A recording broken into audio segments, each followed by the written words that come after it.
welcome back to lesson number 49. God's voice speaks to me all through the day. It is quite possible to listen to God's voice all day without interrupting your regular activities in any way.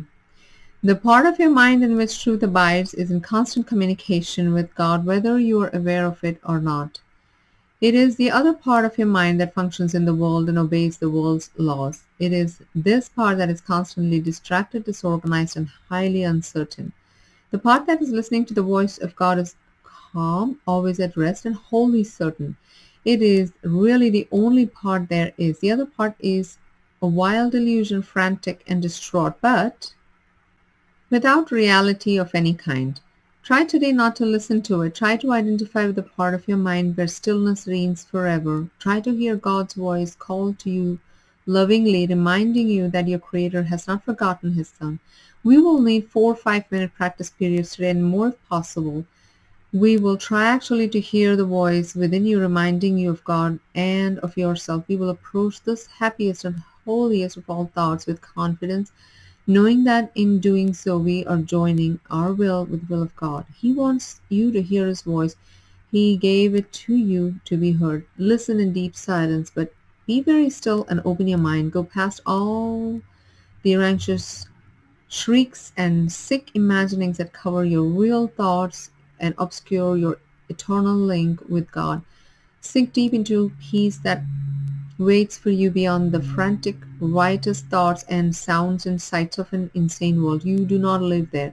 You're trying to reach your real home. You're trying to reach the place where you are truly welcome. You're trying to reach God. Do not forget to repeat today's idea very frequently. Do so with your eyes open when necessary and closed when possible. And be sure that you sit quietly and repeat it slowly whenever you can, closing your eyes on the world and realizing that you are inviting God's voice to speak to you.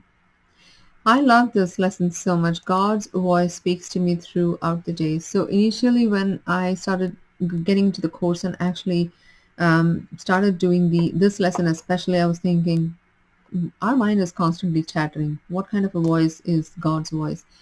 So if you cannot differentiate, a very easy exercise that I feel practically that helped me is this. When something is happening and when your mind is constantly chatting with you and is telling you do this, do that, and this might happen and that, those are all the voice of ego. Those are all the voice of you trying to survive in this world.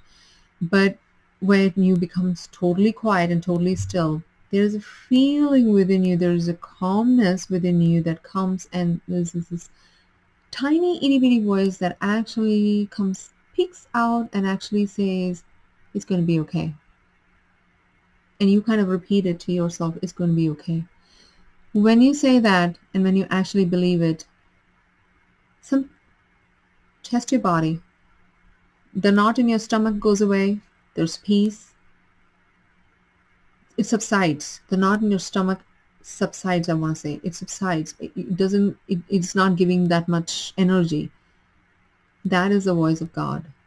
So now it has definitely become a practice of mine to speak to God every time. My higher self. You can speak to God, your higher self, whoever.